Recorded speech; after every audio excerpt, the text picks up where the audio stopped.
first track is called Pretend.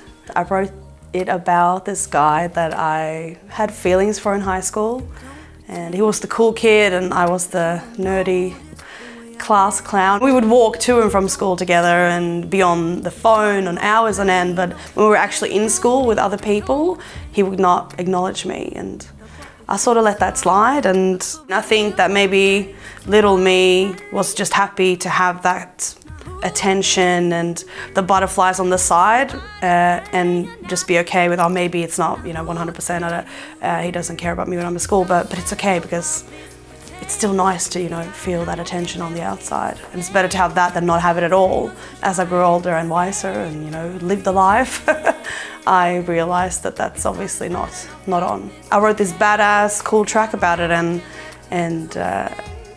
even though it is cool and I feel like I have that quite a sassy tone to it, there is a sadness in it as well, because obviously it's you're in the end begging them to keep on pretending that they do like you fully, because you want to keep that feeling, you don't want to lose that. But yeah, won't happen again. He knows how hard I try. A Leak, which is my first single. It's about that, secret desire that you might not even acknowledge to yourself that you're feeling. You want to try something new, or it's that person that you're seeing, but you don't want to go for it because you're scared.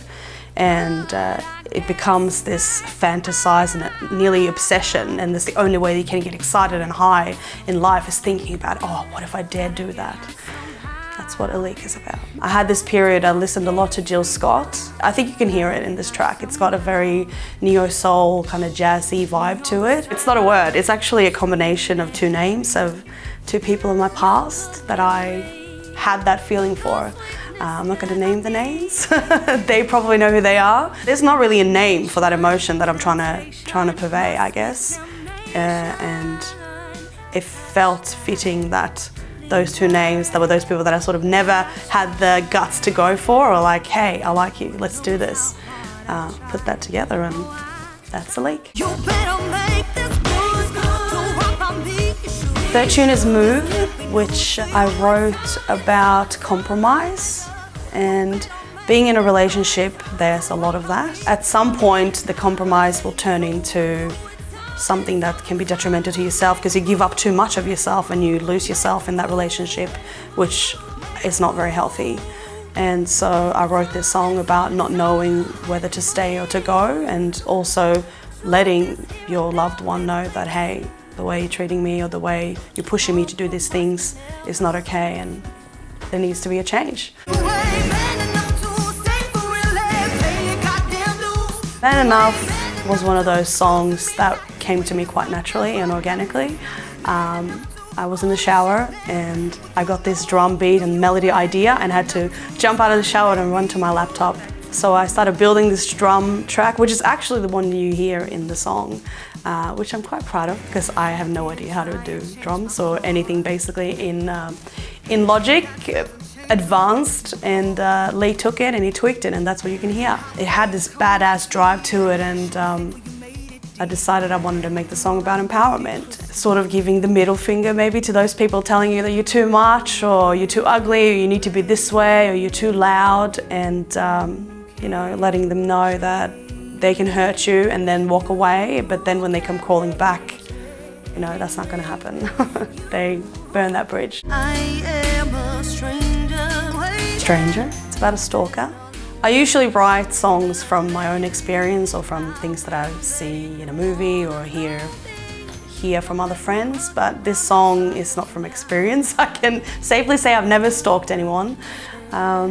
It's a very, very different tune from what I usually have done in the past, and I kind of like that about it. I've never heard a song that sounds like this one, and I'm quite proud of that. Lee really, my producer, really knocked it out of the park, and yeah, it's freaky, it's scary. Like, first time I heard it, I was like, oof, it chilled me to the core. And because I love movies and can be quite dramatic, not like I'm a drama queen, but I love movies, and I have a tendency to be able to put myself into someone else's perspective and what would that feel like. I think that's what I did. What would it be like to be a stalker and just become completely obsessed with someone up to the point that it becomes your whole life? I lay low. Lay Low, I actually wrote when I was back home in Sweden for a visit, and I was on the train and it was really, really late at night, probably like the last train home, and I was the only one in that particular carriage. And the next stop came and this couple comes on the train, and they don't see me because I'm all the way on the other side, but I can see them. And they have this really, really ugly fight, and they're shouting at each other, and it's really, really uncomfortable for me, but I'm so happy that they don't know that I'm there. The guy says to the girl that, you know what, I'm just over this, I think we should just lay low. And the look on her face was sad. It was very, very sad. Because you could tell, like, he was trying to, you know, use it as a cop-out. What he basically said was, you know, it's over. And when she realized that that's what he meant, and the way that it showed on her whole face, it was very, very sad. So the next stop came, and that was my time to get off. And I had about a 15-minute walk home, and I decided to write the story about how they came to that point and what happened, and that's Lay Low.